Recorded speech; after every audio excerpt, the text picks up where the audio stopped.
mau leader baru maupun leader-leader yang lama. Saya itu selalu memegang 5 hal. Alat berat. Alat berat ya Pak. Saya tahu Pak. Ya.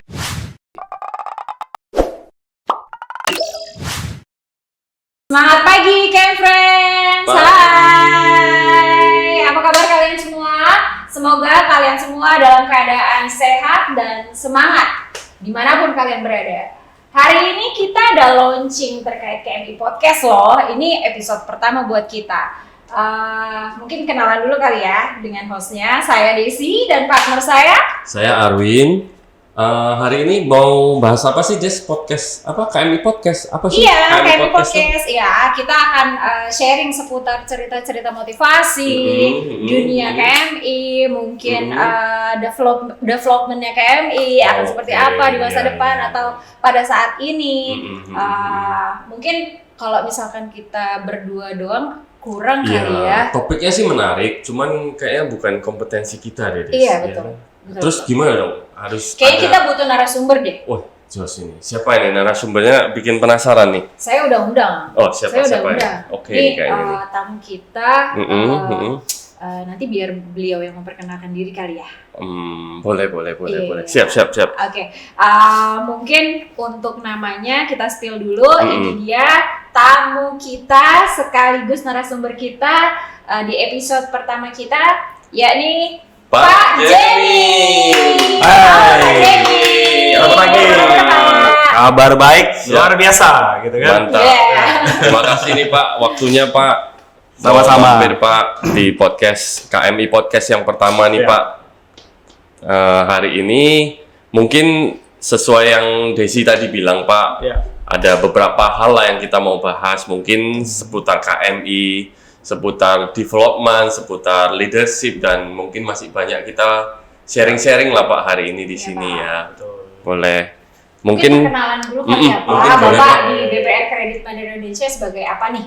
Oke, selamat pagi KMI Friends. Saya Jamie ST. Namanya singkat banget ya. Jamie ST apa tuh Pak? ST Pak. ST itu apa Pak? Hanya gelar aja. Jadi zaman dulu waktu isi itu belangko KTP untuk pengurusan KTP karena namanya singkat, makanya ditambahin ST di belakangnya. Jadi kayak gitu. Iya Pak. Jadi membedain aja sama Jamie yang lain. Jadi Jadi saat ini saya dikasih kepercayaan sebagai direktur bisnis ya dan aset manajemen di BPR Kredit Mandiri Indonesia. Masa kerja ya kurang lebih hampir 10 tahun ya. 10 tahun Tahun ini ya, 10 Pak, tahun di BPR. Jadi waktu yang cukup lama juga lah ya di BPR KMI. Iya Pak. Cuman rasanya itu sebentar.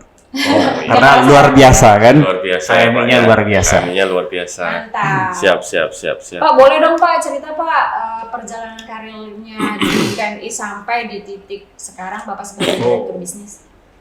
Jadi pertama kali join itu tahun 2014 akhir atau 2015 awal lah ya. Jadi KMI Friends saya join ke KMI. Awalnya join itu pertama malahan sempat training dan menjadi DM loh di salah satu cabang di BPR KMI. Waktu itu seingat saya di cabang BST. Cabang BST Pak. Jadi memulai dari situ training, karena sebelumnya kan background saya itu bukan di perbankan ya khususnya. Jadi sebelumnya di leasing finance company. Finance ya Pak ya. Di Finco. Jadi ya itu butuh banyak effort dan butuh banyak belajar lah pada zaman itu untuk masuk ke bisnis BPR pada waktu itu. Oke. Kalau setelah BM terus apa nih Pak step-step? Setelah jadi BM pada saat itu saya dikasih assignment menjadi area manager di area Bogor waktu itu. Jadi waktu itu KMI ada penambahan cabang di beberapa lokasi sehingga kita membentuklah namanya waktu zaman itu area manager. Oke Pak. Jadi udah ada terbentuk area manager. Waktu itu terbagi dua ya, area Bekasi sama area Bogor waktu itu. Oke. Cabang sudah berapa Pak waktu itu? Waktu itu kurang lebih 10 lah ya. 10 cabang ya, Pak, pada ya. saat itu ya. 10 cabang. Dua area ya. Dua area kita bentuk pada saat itu. Dan di situ sebagai area manajer kurang lebih 2 tahunan ya. 2015 sampai 2017 2017 itu saya ke kantor pusat, ditarik sebagai Departemen Head Marketing pada saat itu. Terus Departemen Head Marketing selama setahun, dan akhirnya dikasih kepercayaan lebih di tahun 2018 itu menjadi salah satu direktur bisnis di BPR Kredit Mandiri Indonesia. Ya? Lumayan cepet loh Pak Jimmy berarti sejak karirnya ya. Dan pasti karena kompetensi yang sangat-sangat bagus. Iya, makanya ini kita sekalian tanya dong Pak, boleh share nggak sih Pak? Maksudnya apa sih Pak hal yang paling penting sampai bisa mencapai karir yang seperti sekarang gitu Pak? Jadi kalau saya selalu ngomong ya, setiap training sama rekan-rekan semua untuk leader-leader di KMI ya. Mau leader baru maupun leader-leader yang lama, saya itu selalu memegang 5 hal. Ini nggak ada di buku sebenarnya ya. Oh, nggak ada di buku ya? Nggak ada di buku. Iya. Jadi versi Jimmy. Ya, ada 5 hal. Yang pertama itu pasti dan tidak lain dan tidak bukan adalah pegang integritas. Oh, integritas kita yang paling utama yang kita harus pegang. Jadi harus seorang leader itu harus punya integritas. Ya. Jadi role model dan jadi contoh yang benar dari sisi integritas. Yang kedua pastinya adalah attitude ya. Attitude. Seorang leader harus punya attitude yang baik, yang benar, yang benar-benar bisa menjaga sikap dan perilaku, kedisiplinan dan lain-lainnya itu wajib kita punya sebagai seorang leader. Oke, integritas. Yang ketiga itu adalah kompetensi atau knowledge. Knowledge ya Pak ya. Harus selalu rajin untuk belajar, nambah pengetahuan, ikut training, ya kan, menambah informasi, baik informasi yang soft skill maupun hard skill yang kita punya itu harus terus di-upgrade. Terus di-upgrade. Terus yang keempat, seorang leader itu juga harus punya achievement, KPI yang bagus. Tadi kan udah punya integritas, sudah punya attitude, sudah punya knowledge, ya. Berarti saatnya harus punya pencapaian ya, Pak, hasil yang bagus. Dan yang kelima, bisa menciptakan leader baru. Jadi itu 5 hal yang selama ini yang membuat yang saya pegang ya sebagai seorang leader yang secara implementasi itu yang saya selalu pegang untuk lakukan. Ya, ada 5 hal. Iya. Mungkin ini nggak ada di buku sebenarnya ya. Iya Pak. Versi tapi Jimmy pegangan gitu. Bapak ya. Jadi pegangan Bapak dan pegangan itu bukan itu ya, bukan jimat-jimat ya. Iya.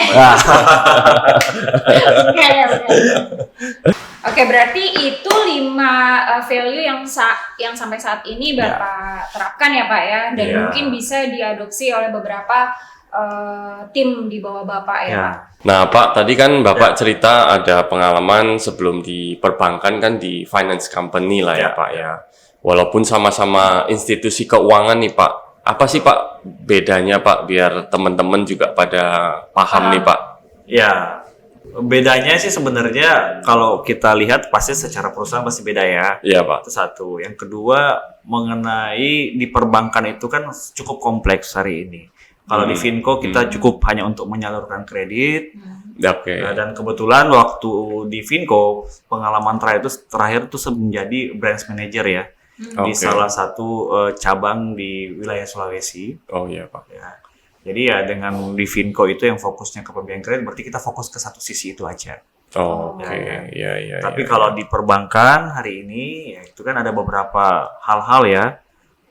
Terutama fokusnya adalah selain di kredit ya pasti juga kan di himpun dana, produk perbankan lainnya pastinya. Dan yang menarik di BPR Kredit Mandiri Indonesia yang jadi pembelajaran saya juga adalah mengenai kreditnya itu kita fokus ke kredit pembiayaan dengan jaminan sertifikat. Nah, ini cukup butuh effort nih untuk belajar sebelumnya, di mana di Finco itu lebih banyak fokus ke pembiayaan kendaraan bermotor ya dengan jaminan BPKB. Beda jaminan. Jadi itu memang perbedaan jaminan cukup mendasar ya, sehingga memang butuh hal-hal yang kita harus pelajari. Adaptasi yang kita pelajari. Tapi ya memang pengalaman itu memang sangat penting lah ya. Maksud saya buat kita juga ya. Jadi mau bagaimana industri kita, mau bagaimana kita sebelumnya kerja di mana, Tapi yang penting kita usaha, mau belajar, harusnya bisa. Mungkin KMI Friends juga bisa menjalankan hal yang sama gitu. Betul. Kita nggak harus melihat background dan lain-lainnya, tapi yang penting kita mau dan usaha, pasti kita akan bisa jalankan. Ya, jangan berhenti untuk belajar ya Pak ya. Setuju. Ingat poin ketiga saya, harus punya knowledge. Knowledge ya Pak ya, knowledge. Selalu update knowledge ya Yes. teman-teman. Pak, tadi kan ada jaminan terkait SHM sama sertifikat sama BPKB ya Pak ya. Nah Pak, kalau di kita itu jaminan sertifikat itu produk di sini apa aja tuh Pak? Kalau di KMI? Jadi kita bahas dulu mengenai sejarahnya kita ya, awalnya membuat produk ya. Oke, Pak. Jadi Boleh, Pak. memang dari awal saya masuk, KMI itu hanya fokus ke jaminan sertifikat. Makanya tadi yang saya cerita di awal bahwa butuh effort untuk belajar di situ kan. Iya Pak. Tapi seiring perkembangan hari ini, kita juga lihat kondisi market seperti apa. 2 tahun terakhir ya kita sedikit ada penambahan produk ya. Iya Pak. Yang dimana ini kita juga butuhkan ya untuk grow KMI ke depan. Oke, Seperti Pak. apa. Jadi selain tadi kami punya produk yang bernama Kredit Mandiri Sertifikat, kredit retail Iya. dengan jaminan sertifikat ya, tanah, SHM dan SHGB. Kami juga punya produk yang namanya kredit komersil. Nah, itu juga sebenarnya jaminan sama SHM atau SHGB, Iya Pak. tapi kita juga punya produk linkage. Linkage. Nah, dengan jaminan CSI piutang dari beberapa lembaga-lembaga keuangan, kita juga lakukan pembiayaan. Malahan kita sempat dapat rekor muri loh. Oh, yang sindikasi dengan 62 BPRI itu kan Pak ya? Betul. Itu cukup Luar biasa itu itu. cukup ramai di Ramai, kalangan ramai. DPR. Ya. Karena kan kita jadi pilotnya ya Pak ya pada Betul. saat itu ya Pak ya. Iya, itu kalau nggak salah berapa Pak plafonnya? 256 miliar. 200. Ya, kita melakukan produk sindikasi ya. Dan kita daftarin di Muri waktu itu. Dan akhirnya iya, puji iya. Tuhan ya kita dapat apresiasi karena kita berhasil memecahkan rekor Muri. Oke, Wah. tangan dong. Oke. Nah, itu produk kita. Terus kita juga lihat perkembangan seperti background kami juga beberapa di BPR ini dari finance ya, finance company Finco. Yap. Kita juga mengembangkan produk kredit mandiri HE, heavy equipment. Heavy equipment. Oh, Ah, alat berat. Alat berat ya Pak. Eh, Ya. saya tahu Pak. Ya, jadi ini menarik ya. Kita ada pembiayaan alat berat. Jadi ada segmen-segmen tertentu yang Ya. di luar daripada sertifikat yang bisa kita manfaatin untuk perkembangan BPR KMI ke depan. Ya, benar-benar kita melihat based on debitur-debitur juga ya. Karena kita lihat kondisi hari ini juga kurang cukup ekonomi kurang baik, tapi kita tetap fokus memberikan pembiayaan dengan Iya. melihat segmen-segmen yang bisa kita sasar. Iya. Iya. Berarti ada 4 ya Pak ya? Oh, masih ada satu lagi, sorry. Oh, masih ada Pak. Lewat nih. Satu ya. Kita ada namanya kredit mandiri retail pasar. Nah, Oh, Ah, retail ini menarik pasar. nih. Apa itu? Kalau kita di omong-omong ya, yang mudah-mudahan ya bisa menjadi kredit produk masa depan BPR nih. Oke. Iya kan? Oke. Karena kita memberikan investasi ke pasar, memberikan kredit investasi ke pedagang-pedagang pasar loh. Dan ini benar-benar pondasi yang cukup baik. Karena ya benar-benar sesuai dengan market UMKM yang memang hari ini BPR harus jalankan juga ya. Iya. Sebagai bank yang fokus ke segmen itu kan harusnya. Iya. Kita hari ini seperti itu. Nah, itu kita berikan investasi tuh bagi pedagang-pedagang yang ingin mengajukan pembelian, mereka punya unit kios di pasar. Nah, itu kita kasih pembiayaan ke mereka. Menyampaikan nih, ini akan jadi produk masa depan. Nah, itu boleh lebih detail nggak sih Pak? Ya. Gimana sih produk ini Pak? Betul. Jadi produk ini kan kita berikan investasi ya, dalam artian pedagang-pedagang itu melakukan pinjaman untuk pasar-pasar yang kita sudah bekerja sama, developernya kita sudah ikat kerja sama mereka. Jadi pembiayaan itu kita lakukan, di mana pedagang ini bisa sambil menabung, sekaligus juga untuk membayar kewajiban dia. Oke, ya. Membayar kewajiban dia, dan pembayaran yang sistem angsuran yang kita berikan itu adalah sistem tabungan harian. Oke. Jadi nasabah itu, debitur-debitur kita itu melakukan pembayarannya secara harian. Dengan berbasis teknologi ya yang kami punya hari ini, mudah-mudahan produk ini akan semakin berkembang ya. Namanya pembiayaan kredit yang benar-benar retail ya, dengan harian dan segmennya adalah pedagang pasar, benar-benar kita harus lebih retail lah. Dan hari ini kita on proses tuh untuk pengembangan mobile banking, dan nanti pedagang-pedagang pasar ini secara teknologi mereka akan kita download di-upgrade juga ya, mobile bankingnya, mengedukasi teknologi ke mereka sehingga memudahkan mereka itu bisa melihat mengenai tabungan dan kewajiban dia seperti apa. Nah, itu yang next ke depan kita punya harapan bisa berjalan dengan baik lah. Dan kita perkuat adalah di sistem kita. Tata kelola dan sistem kita untuk mengakomodir produk ini itu sangat penting. Nah, seperti itu mungkin penjelasan saya terkait kredit retail pasar. Soon ya, KMI Friends, tunggu untuk segera tunggu ya. Kita. Luar biasa ya Des ya, BPR Kredit Mandiri Indonesia ini. Produknya ternyata sangat variatif ya. Iya, sangat variatif. Ada 4 ya tadi ya. Betul. Retail, terus komersial, ada komersial juga, terus ada segmen yang heavy equipment, sama yang terbarunya yang retail pasar. Betul. Luar biasa Pak. Oke Pak, mungkin kita coba sedikit ngebahas terkait visi misi Bapak nih selaku Direktur Bisnis. Mungkin tahun ini kali ya Pak ya, yang 2024 ini yang sedang berjalan Pak. Boleh, kalau misalkan kita boleh tahu, atau KMI Friends boleh tahu, visi misi Bapak tuh di Direktur Bisnis ini, sebagai Direktur Bisnis ini tuh apa Pak? Visinya harusnya sama dengan KMI dong ya? Iya, sama ya. Sama. Jadi kita bisa menjadi produk kita itu bisa diterima oleh seluruh lapisan masyarakat lah. Intinya kayak seperti itu kan. Ya, Pak. Dan bisa dipercaya sama masyarakat kita, masyarakat Indonesia, dan benar-benar bisa menjadi solusi ya yang terbaik ya buat masyarakat mendapatkan akses keuangan yang terpercaya. Itu pasti visi kan. Iya, Pak. Sama seperti visi KMI. Jadi produk kita arahin semua itu dari sisi bisnis itu sama juga, kita kembangkan ke arah itu. Terus secara misi kita ke depan ya, produk-produk kita itu benar-benar memberikan akses ya dengan pengembangan teknologi secara bisnis, juga produk-produk kita yang menyasar segmen-segmen lapisan masyarakat.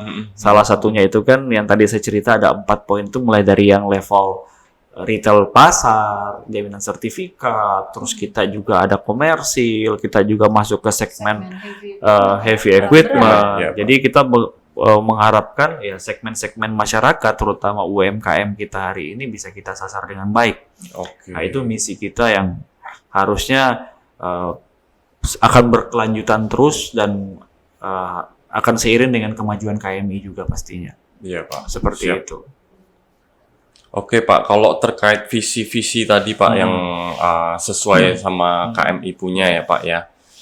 Apa aja sih Pak yang harus dipersiapkan dalam mencapai visi kayak gitu Pak?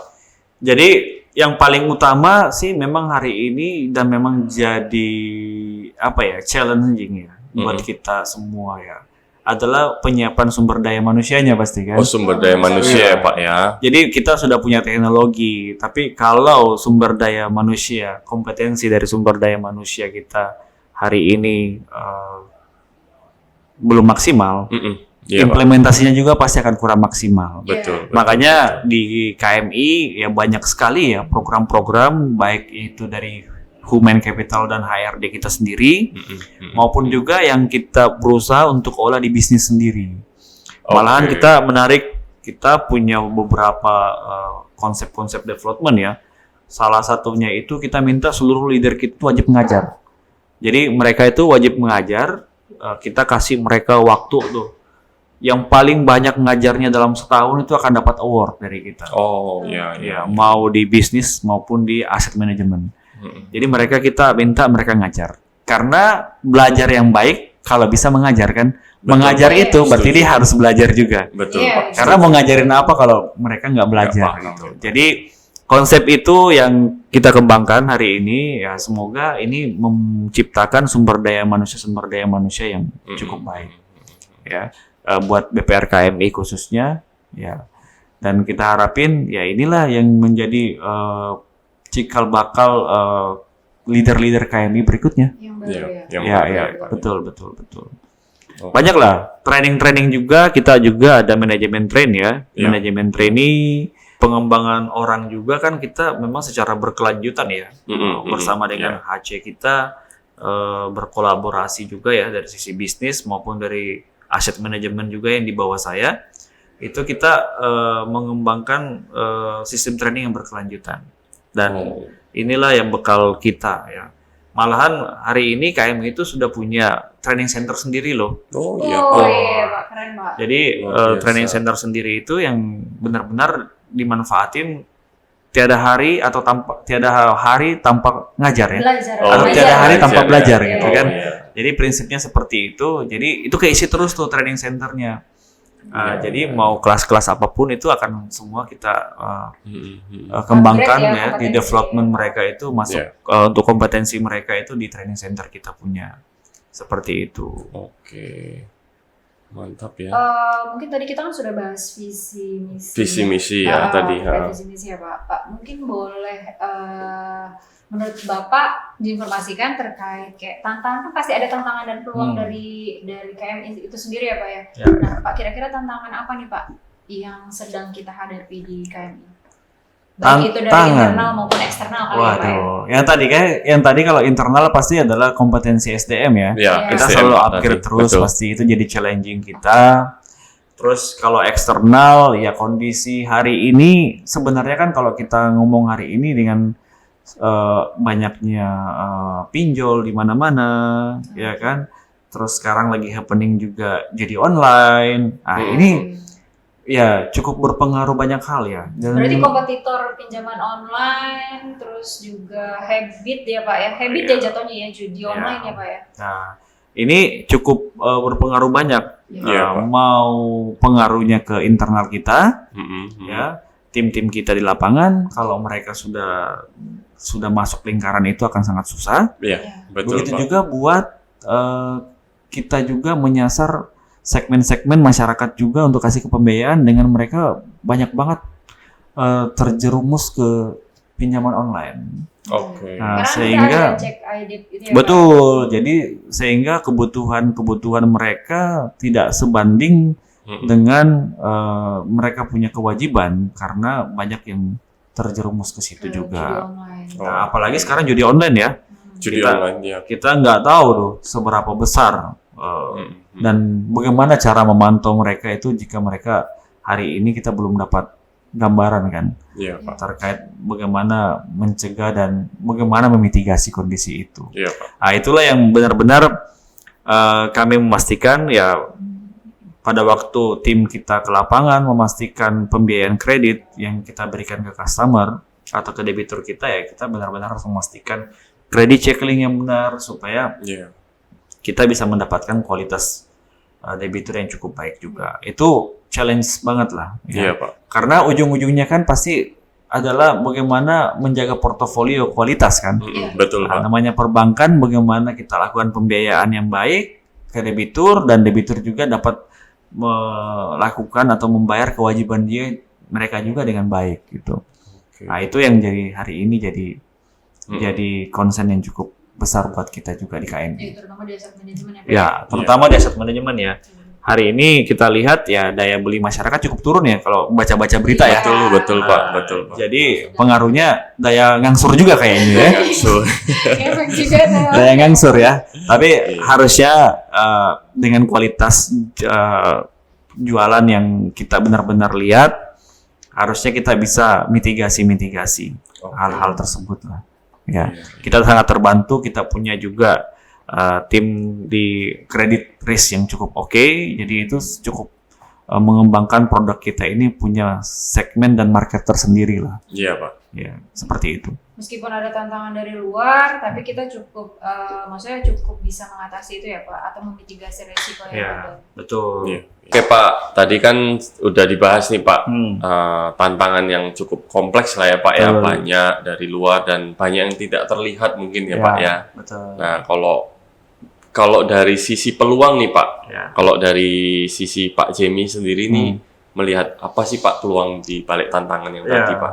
Setuju. Jadi sebenarnya kalau peluang yang sangat luar biasa dengan Blue Zone yang hari kita punya di UMKM ya, khususnya ya, yang mana segmen BPR hari ini ada di situ. Itu sangat luar biasa besar ya. Jadi fokus kita ke depan ya memang kita akan menyasar segmen ini lebih banyak lagi ya. Jadi kalau kita hitung-hitung mungkin sekitar 80-85% itu kita akan bermain di segmen retail. Retail ya Pak ya. Segmen retail. Ya tiket size kita kan juga nggak besar-besar amat ya. Iya Pak. Nah, itu fokus kita ke depan. Di mana memang segmen ini yang hari ini masyarakat Indonesia kan berada pada segmen itu ya. Iya. Jadi secara opportunity itu sangat besar, kita bisa manfaatkan dengan baik. Dan dengan adanya juga program-program pemerintah ya, khususnya sertifikasi, itu juga kan cukup membantu kita, di mana produk kita juga ada di situ ya dengan jaminan sertifikat. Terus juga ke depan kita punya opportunity lain itu dari sisi ya perkembangan ekonomi ya, harusnya kita masih optimis ya akan lebih baik ke depan ya, di mana segmen-segmen HE ya, alat berat yang di mana segmen ini kan ya intinya jadi kan selama ada pembangunan pasti market alat berat pasti akan sangat dibutuhkan ya, tadi ya seperti saya sampaikan tadi.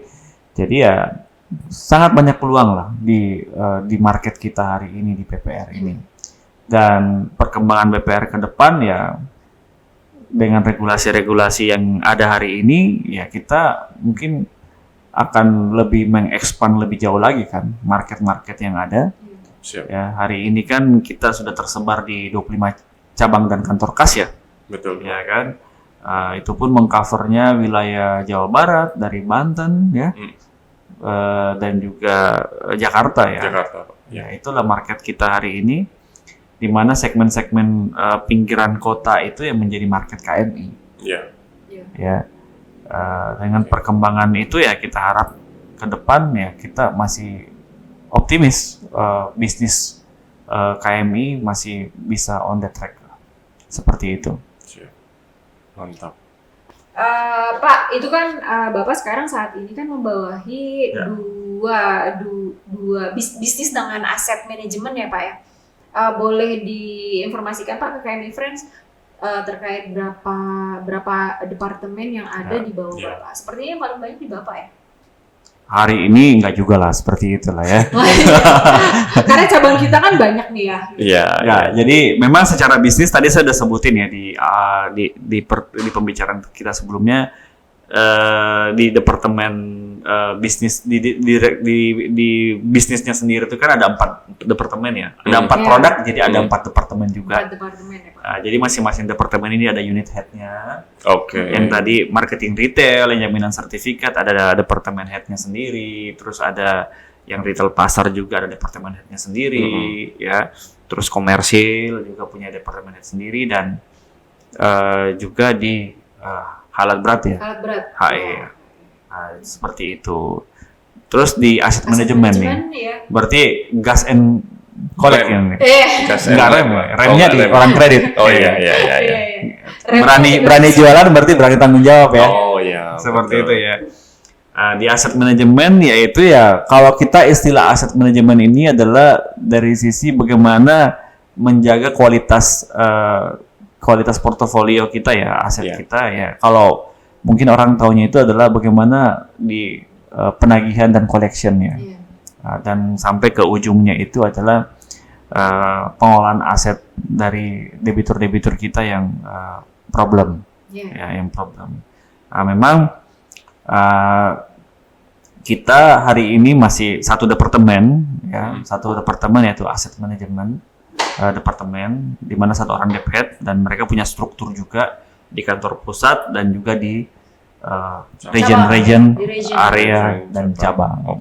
Itu secara penanganan kita ya benar-benar kita membangun habit collection-nya dengan baik sehingga portofolio dan aset kelola kita terutama mengenai penanganan collection itu bisa kita jaga dengan baik juga.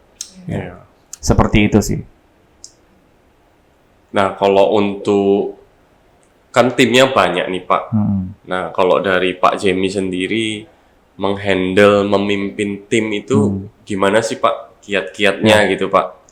Kiatnya baca buku One Minute Manager. Wah, lagi yang penting ya di kita ya sekarang ya. Ya. Jadi ya pasti ada punya goals ya. Kalau kita baca cerita buku One Minute Manager kan harus punya goals. Betul. Goalsnya itu harus 1 menit juga kan? Waduh. Terus yang kedua berikan pujian kan ke tim kita kan. Dan kalau mereka salah ya kasih teguran kan. Betul Pak. Nah, Betul. itu kan simpelnya seperti itu. Jangan tertunda ya Pak. Simpelnya seperti itu. Pernah baca kan bukunya? Pernah Pak? Pernah ya? Nah, saya belum Pak. Waduh, gimana nih ya? Harus baca itu bukunya Oh, iya, kan. siap. Sekarang diwajibin justru ya. Oh diwajibin. Semua leaders kita harus baca One Minute Manager. Buku itu baca Dan bermanfaat. ya ada lagi penambahan ya, yang hari ini ya kita selalu ditekankan sama owner kita Pak Peter terkait mengenai 3 DNA sukses. Oh, apa tuh Pak? Waduh. Ini berat nih ya. Banyak ilmu ya kita kayaknya topik Ya hari kan? ini ya. Ada 3 DNA sukses ya. Di bisnis juga saya menerapkan hal yang sama. Ada 3 DNA sukses. Oke. Ya, yang pertama itu adalah ya kompetensi orang ya, pastinya kan. Ya. Kompetensi orang, bagaimana mengembangkan kompetensi tim kita sehingga mereka paham tentang mereka punya kerjaan apa mereka punya kewajiban, apa yang mereka harus kerjakan sesuai dengan bagiannya masing-masing. Ya kan, itu punya kompetensi. Terus yang kedua adalah tata kelola, ya kan, bagaimana SOP, SKSK itu benar-benar dipahami dan dimengerti oleh kita punya tim di lapangan, ya kan. Kalau saya implementasikan DNA itu ke sisi bisnis, bagaimana SKSK itu mereka bisa pahami, mengerti, dan benar-benar jalankan, ya kan. Yang ketiga itu adalah produknya apa, dari tata kelola, dari kompetensi yang dia punya, produknya apa. Ini bukan produk tadi alat berat, produk retail, tapi produknya apa. Orang kita itu bisa memasarkan dan mencapai hasil yang mereka bisa dapatkan, ya kan, mencapai hasil, mencapai target, benar-benar memahami mengenai SK kita, terus bagaimana orang ini punya kompetensi yang baik tadi. Nah, itu yang kita harapin 3 DNA sukses itu yang membawa kesuksesan buat KMI. Dan itu yang dicanangkan sama beliau, Pak Peter ya, khususnya ke kita semua di jajaran manajemen, jajaran BOD, itu wajib kita implementasikan. Dan itu sangat menarik dan itu luas banget ya, secara cakupannya. Harapannya seluruh tim kita juga memegang teguh juga 3 DNA itu. Ya, yang tadi tata kelola, kompetensi, pengembangan orang, dan juga pasti adalah produk. Seperti apa? Tuh kan Des, kalau berdua doang kayaknya nggak nyampe nih ilmu kita. Ya. Tapi ini jadi sumber informasi Ya, buat sangat kita dengan inspiratif cara sih Pak. Betul. Ya, sangat inspiratif Pak. Oke Pak, tadi kan di awal sempat dibahas di tantangan tuh Pak, judi online ya Pak ya.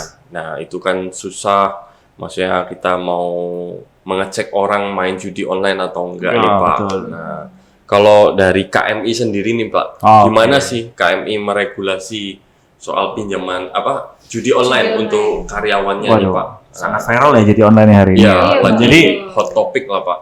Sebenarnya dari pemerintah juga kan sudah kampanye-nya udah luar biasa ya. Betul, mungkin teman-teman sering dapat SMS juga kan dari betul. Kominfo atau dari mana gitu kan mengenai bahaya dari judi online ini. Di kita juga regulasinya pasti cukup sudah kita jalankan juga ya, dan benar-benar kita membuat suatu SK yang benar-benar mitigasi hal tersebut ya. Ada pemberian sanksi, terus pengecekan juga ke mereka jika mereka terlibat judi online, dan sanksinya yang cukup besar, cukup berat ya pasti. Tegas Itu satu. Yang kedua, campaign juga ya. Hampir tiap minggu kita selalu akan campaign ya. Kita campaign mengenai bahaya dari judi online itu ya, harapannya orang-orang kita itu nggak terjerumus ke situ, terutama karyawan-karyawan internal, khususnya saya di tim bisnis saya nggak terlibat di hal-hal yang seperti itulah ya. Karena dampaknya cukup luar biasa ya, apalagi kan ini mereka sangat berhubungan banyak dengan customer, dengan debitur kita. Iya. Ya, indikasi-indikasi bisa mengarah ke fraud bisa juga terjadi. Jadi ya benar-benar kita campaign benar-benar luar biasa lah ya untuk memitigasi hal ini, dan SK ketentuan sanksi dan punishment buat karyawan yang terlibat juga kita kan cukup tegas ya terkait hal itu. Iya. Sejalan lah ya Pak sama pemerintah ya Pak ya. Pastilah. Oke, makanya KM Friends jangan judi online, itu bahaya. No judi online. Betul. Judi online. Pak, pertanyaan terakhir nih Pak dari KM Friends nih Pak. Ini random sih Pak. Mungkin nggak berkaitan sama pertanyaan sebelumnya. Kalau misalkan nih Pak, Bapak kita berandai-andai ya Pak. Bapak makan siang sama orang terkenal nih Pak. Kira-kira menurut Bapak siapa orangnya? Sama kenapa Pak? Sama CR7, Cristiano Ronaldo. Kenapa nih Pak? Kenapa nih? Ya, pertama salah satu favorit pemain bola dari saya. Favoritnya Cristiano Ronaldo, bukan Lionel Messi ya. Oh iya. Wah, saya bisa dihujat nih sama dia. Ya kan. Yang kedua, kenapa ya? Karena benar-benar kalau menurut saya seorang Cristiano Ronaldo itu kan sebenarnya dia itu hebat seperti sekarang itu kan memang yang kerja keras ya. Betul. Kerja keras. Attitude-nya baik. Kerja keras dia menjaga ya, dia punya tubuh dengan latihan yang benar luar biasa, membentuk diri dia menjadi salah satu pemain terbaik di dunia yang pernah ada ya. Betul Pak. Dengan usia yang juga cukup tua hari ini, dia tetap masih cukup stabil loh ya. Iya. Cukup stabil dan karirnya sangat luar biasa, yang membuat kita bisa jadi motivasi ya buat kita semua untuk melihat bahwa bukan hanya bakat, tapi dengan kerja keras kita pasti bisa sukses. Betul. Seperti itu. So Mantap, inspiring, ya kan? so inspiring. Oke. Kayak gitu. Thank you ya KM Friends untuk pertanyaannya. Yes. Oke. Itu tadi pertanyaan terakhir dari kita Pak. Berarti ini jadi penghujung acara kita Pak. Sekali lagi kita terima kasih banget Pak. Terima kasih Pak Jamie. Sama-sama. Hadir, Pak. Sukses terus. Makasih. Makin besar Pak dari untuk bisnisnya di KMI Pak. Ya, betul. KMI. Thank you ya Pak ya. Terima kasih banyak Pak. Sama-sama. Jamie. Makasih. Ya Pak, sampai ketemu lagi Pak.